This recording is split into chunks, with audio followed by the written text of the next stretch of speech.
গণতন্ত্রী party জন্মলগ্ন থেকেই মানুষের অধিকার ও গণতান্ত্রিক ধারা অব্যাহত রাখার লড়াই সংগ্রাম চালিয়ে যাচ্ছে। Barrister Arshali, doctor Shahidullah Sikdar, advocate Bhupendra Bhowmik এবং দীর্ঘদিন ধরে দলের মধ্যে উপদলীয় চক্রান্ত করে আসছিলেন।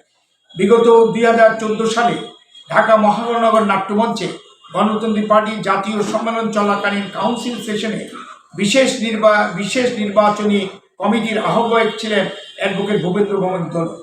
উক্ত অধিবেশনে ব্যারিস্টার আরশালী এবং আমি অর্থাৎ ডক্টর সাদাত হোসেন সর্বসম্মতিক্রমে সভাপতি এবং সাধারণ সম্পাদক নির্বাচিত হন।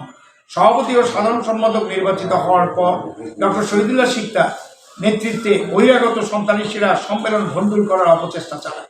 তখন জনাব অ্যাডভোকেট ভূপেন্দ্র ভৌমিক কৌশলে ষড়যন্ত্র অব্যাহত রাখার লক্ষ্যে নবনির্বাচিত সভাপতি ও সাধারণ সম্পাদকের নাম ঘোষণা করে বাকি পদগুলিতে পুরনো কমিটি বহাল রাখার ঘোষণা প্রদান করে। তার নিজ হস্তে লিখিত প্রস্তাবনা সংরক্ষিত আছে। তারপর থেকে শহীদুল্লাহ সিকদার, অ্যাডভোকেট ভূপেন্দ্র ভৌমিক বিভিন্ন উপদলীয় ও দল বিলুপ্তি চক্রান্ত অব্যাহত রাখে। প্রসঙ্গত, পরবর্তীতে জাতীয় সম্মেলন প্রস্তুতি কমিটির চেয়ারম্যান ব্যারিস্টার আরশালী ও সদস্য সচিব ছিলেন ডক্টর শহীদুল্লাহ সিকদার। বিভিন্ন কৌশলে দলের জাতীয় সম্মেলন তারা বাধাগ্রস্ত করে। এত সত্ত্বেও 2022 সালের 3রা ডিসেম্বর একটি জাতীয় প্রতিনিধি সম্মেলনের আয়োজন করে উক্ত জাতীয় প্রতিনিধি সম্মেলনের প্রধান অতিথি হিসাবে উপস্থিত ছিলেন 14 দলীয় জোটের প্রধান সমন্বয়ক এবং বাংলাদেশ আওয়ামী লীগের উপদেষ্টা মণ্ডলীর সদস্য জননেতা জনাব আমির হোসেন আমু এমপি সহ অন্যান্য জাতীয় নেতৃবৃন্দ। উক্ত জাতীয় প্রতিনিধি সম্মেলনের দ্বিতীয় অধিবেশনে অর্থাৎ কাউন্সিল অধিবেশন শুরু হলে বিষয় নির্বাচনী কমিটি গঠনে গঠনতন্ত্র অনুসরণ না করে ব্যারিস্টার আরশালী, ডক্টর শহীদুল্লাহ সিকদার ও অ্যাডভোকেট ভূপেন্দ্র ভৌমিক তাদের পছন্দ মাফিক বিষয় নির্বাচন কমিটি গঠনের চেষ্টা করে ব্যর্থ হয়ে গোলযোগ সৃষ্টি করে এবং পূর্ব পরিকল্পনা মোতাবেক জনাব আরশালী জাতীয় প্রতিনিধি সম্মেলনের দ্বিতীয় অধিবেশন স্থগিত করে। তাদের নানাবিধ উপদলীয় চক্রান্তের চূড়ান্ত প্রকাশ ঘটে 17 আসনের উপনির্বাচনে ভুয়া ঠিকানায় পার্টির নামে দলীয় প্যাড ছেপে দলের সাথে সম্পৃক্ত নয় এমন ব্যক্তিকে প্রার্থীরূপে মনোনয়ন দিয়ে পার্টির মনোনীত প্রার্থীকে নির্বাচনে অংশ নিতে বাধাগ্রস্ত করে।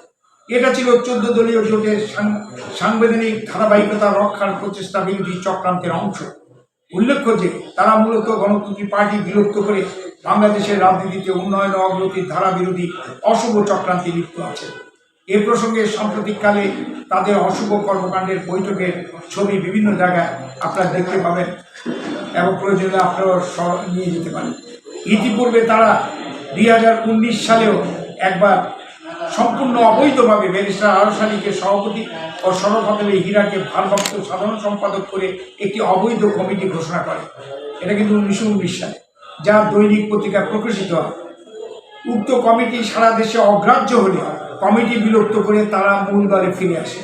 উল্লিখিত কর্মকাণ্ড সময়ের কারণে বিগত 26/6/2023 ইংরেজি তারিখে গঠনতন্ত্র মোতাবেক পার্টির জরুরি সভা আহ্বান করে তাদের বিরুদ্ধে কেন অব্যাহতি বহিষ্কার শাস্তিমূলক ব্যবস্থা নেওয়া হবে না এই মর্মে 7 দিনের মধ্যে জবাব চাইয়া নোটিশ প্রদান করা হয়। উক্ত পত্রের কোনো জবাব না দেওয়ার কারণে 8/7/2023 তারিখে ডিপ্লোমা ইঞ্জিনিয়ার্স ইনস্টিটিউশনের সেমিনার হলে স্থগিতকৃত জাতীয় প্রতিনিধি সম্মেলনের কাউন্সিল অধিবেশনের মাধ্যমে জনাব ডক্টর সাদাত, আমি স্বয়ং ডক্টর সাদাতকে সভাপতি ও প্রকৌশলী কামরুল হাসান খান পান্ডের সাধারণ সম্পাদক করে পূর্ণাঙ্গ কমিটি গঠন করা হয়, যা বিভিন্ন সময়ে বাংলাদেশ নির্বাচন কমিশনকে অবহিত করা হয়েছে এবং বিভিন্ন পত্রপত্রিকায়ও প্রকাশিত হয়েছে।